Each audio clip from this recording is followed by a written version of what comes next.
이거를 이해를 못하더라고 보수 사람들이. 대한민국은 미국이라는 국가의 프로파간다에 있어서, 그러니까 국가 정체를 광고하는 데 있어서 가장 중요한 광고판입니다. 엄청 민감해요 지금. 맞습니다. 엄청 민감해. 네. 내란 속의 윤석열과 그 내란 범죄에 동조하고 있는 범죄 집단 국민의힘이 권력을 빼앗기기 싫어 실시간으로 나라를 박살내고 있는 가운데, 그럼에도 미국 및 외신들의 분위기는 이미 차기 권력으로 이재명 대표를 점 찍어 놓은 것 같습니다. 미국의 주요 일간지 중 하나인 월스트리트 저널이 대놓고 차기 대통령으로 이재명이 될 수도 있다며 대문짝만하게 기사를 냈습니다. 관련해서 기분 좋은 소식 여러분께 공유드리겠습니다.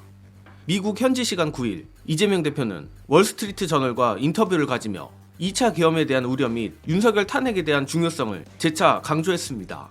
이재명 대표는 인터뷰에서 윤석열 대통령이 권력을 유지하는 한 계엄을 다시 선포할 수 있다며 그를 탄핵하고 정상적인 민주주의를 회복해야 한다고 밝혔습니다. 그리고 최근 이른바 두한이, 한한령 등 골 때리는 별명들이 붙고 있는 한덕수와 한동훈의 위헌 불법적인 책임 총리제에 대해서도 제2의 내란이라며 대통령은 국민이 뽑는 존재지 국민의힘이 선출하는 것이 아니다라고 팩트 폭격을 날렸습니다. 이재명 대표는 내란 정당 국민의힘을 향해 엄중한 경고도 했는데, 야당이 필요한 것은 8명의 의원이 탄핵의 강을 건너는 것이라며 물이 한계를 넘으면 금방 넘친다. 여러분은 죽기보다 함께 살기를 선택할 것이라고 탄핵 동참을 촉구했습니다. 또한 제가 재밌게 본 대목은 다음인데, 이재명 대표는 북한과 대립, 우크라이나 지원 강화 등을 추진해온 윤석열 정부의 외교안보 정책과도 단절할 것이라는 입장을 밝힌 것입니다. 특히 우크라이나전을 종식시키고 북한과의 관계를 다시 맺으려는 트럼프의 입장에 적극적으로 찬성한 것이라 기사는 말했는데, 즉 이번 월스트리트 저널의 인터뷰는 윤석열의 계엄령 사태에 대한 야당 대표 인터뷰 형식을 띠고 있지만 내용을 들여다보면 사실상의 대통령 당선 인터뷰나 다름없습니다. 아니나 다를까 월스트리트 저널은 이재명 대표에 대해서 소개하며 한국의 다음 대통령이 될지도 모른다, 국가 최고 직책에 가장 근접한 위치에 서 있다라고 평가했습니다. 자, 제가 굳이 월스트리트 저널의 영향력에 대해 이렇다 저렇다 말하는 건 필요가 없을 것 같고, 이번 기사의 의미는 사실상 미국, 특히 미국의 자본을 대표하는 언론사도 이재명 대표를 차기 권력으로 인정한 것이라 생각합니다. 또한 이번 12.3 사태 국면에서 미국이 보인 입장들을 보면 상당히 흥미로운데, 탄핵이 부결되자 법률에 따라 해결해야 한다라는 사실상의 내정 간섭을 하고 있는 지경입니다.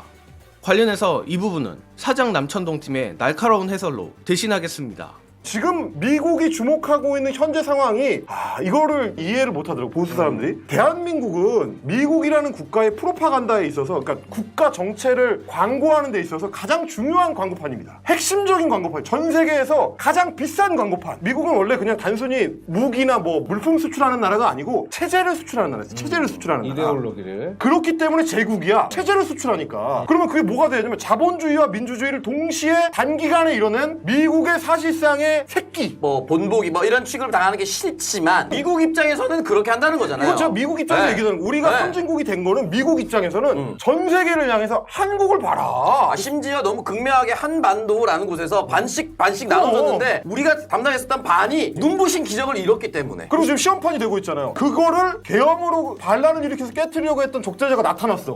그럼 이제 미국 입장에서는 노심초사죠. 이거를 한국 사람들한테 그냥 맡겨둬도 되나? 알아서 잘 꺾겠지? 불안불안한데? 그래가지고 믿고 있었어. 왜냐면 네. 바로 꺾어버렸으니까. 그렇지. 그런 줄 알았는데 토요일에 이 새끼들이 이상한 짓을 하네? 야, 이거 좀 불안한가? 엄청 민감해요 지금. 맞습니다. 엄청 민감해. 네. 진짜 그걸 이해를 못하는 거야, 정치인이라는 사람들이.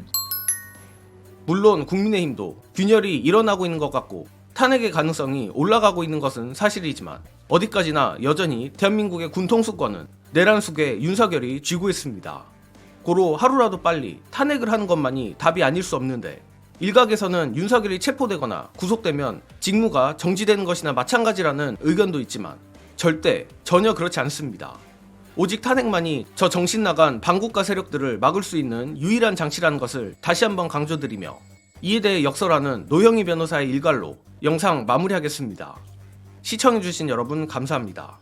다 필요 없고 탄핵만 하면 돼요. 그쵸? 그러면은 직무집행 정지가 되잖아요. 그러면 우리가 다 법률로 전부 다 이거를 하게끔 만들어놨어요. 네. 지금 두한이가 하는 얘기는 다 엉터리예요. 긴급체포되거나 구속된다고 해서 즉시 정지되는 게 아니에요. 대한민국의 대통령의 직무 권한이. 우리 여러분 한번 생각해 보세요. 여러분들이 아는 수많은 범죄자들이 구속이 돼서 유치장이나 구치소에 갇혀 있어요. 그럼에도 불구하고 그들이 매일매일, 예를 들면 경기도 옛날에 지사 이런 사람들 매일매일 아침마다 직원들이 가가지고 결제받고 오고 그랬던 거 기억 안 나세요? 기억나잖아요. 그렇죠. 그들의 직무집행을 정지시킬 수가 없다니까요. 확정 판결 날 때까지. 그리고 헌법적으로 해석의 여지가 있는 여지를 주면 안 돼요. 예컨대 뭐 사고, 거리, 유고 이 세 가지 단어가 매우 정확한 것 같지만 절대 안 그래요. 사고가 뭔지 개념이 명확하지 않아요. 유고가 뭔지 거리가 뭔지 정확하지 않아요. 그렇지. 다만 탄핵이라고 하는 건 매우 명확해요. 따라서 지금 뭐 질서 있는 태도를 운운하는 거 전부 다 거짓말이고 전부 다 개구라다. 내가 솔직히 말하면 지금 사람들을 현혹시키는 이 사람들은 단지 권력을 내놓기 싫어서 혹은 이 집권을 민주당 쪽으로 넘겨주기 싫어서 이러는 건데 민주당이 집권을 하고 안 하고가 중요한 게 아니라 대한민국 이러다 망하니까. 그렇습니다.